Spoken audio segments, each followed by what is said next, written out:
as I stand here on American soil, I realize that I stand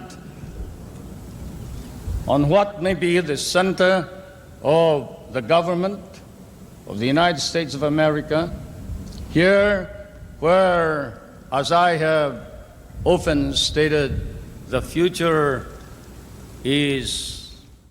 Now that the economy is reverting to normalcy, the government is likewise heading back to the path of fiscal consolidation.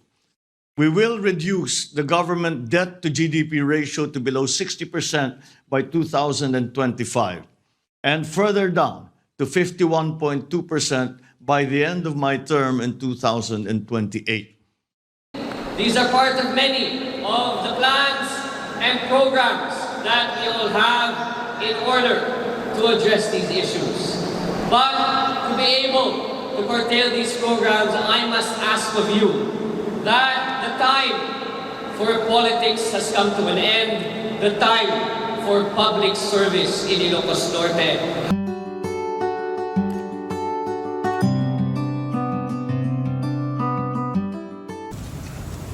On behalf of the 50 million people of the Philippines, Mrs. Marcos and I express our gratitude for your warm welcome to Washington and to the United States of America.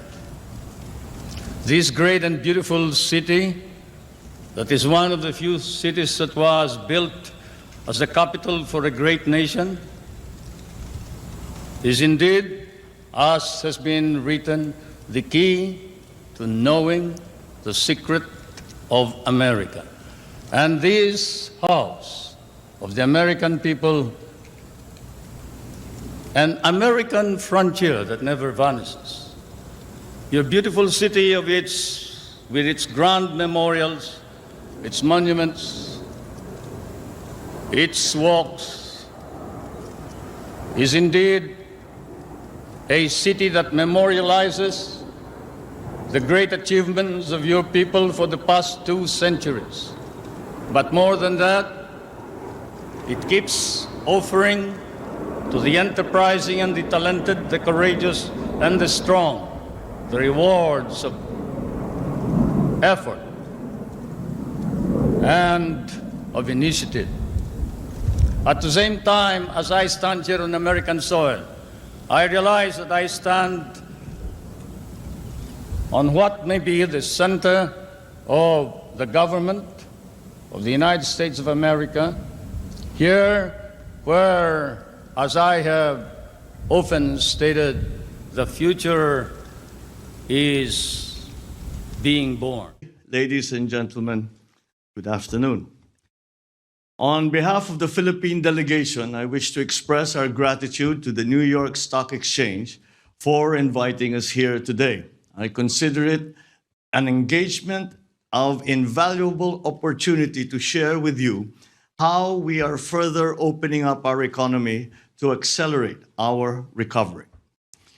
Bouncing back from the pandemic, the Philippine economy has seen robust growth since last year and has returned to its path toward upper middle income country status, achievable, we believe, within the next few years. Against this backdrop, we have increased the scope for mutually beneficial investments that would mean more jobs and a better quality of life for Filipinos. For investors, doing business in the Philippines is an opportunity to reap the benefits of a vibrant economy. We are proud to share that we recently enacted policies to further liberalize our economy and welcome more foreign investment to our shores. First, we passed legislation to lower corporate income tax rates and rationalize fiscal incentives. Second, we reduced the minimum paid-up capital requirements for foreign retailers and foreign startups, bringing in advanced new technology. And third, we now allow full foreign ownership of companies providing public services such as telecommunications, shipping, air carriers, railways, subways, airports, and toll roads. I have made sure that despite not officially taking office that we have to hit the ground running. I am sure, and I'm sure it has to be said, that despite being the congressman of the 1st District, also being the soon-to-be presidential son, is not without its tall expectations and big demands. So I have met with the necessary agencies to make sure that once I assume office, that we will hit the ground running and that we have numerous projects in place. I have made sure with whatever budget is left for this year that we have programs that we can implement, namely the installation of certain infrastructure projects such as solar lights in the bypass road of Lawag City and in the most dimly lit areas of the 1st District of Ilocos Norte.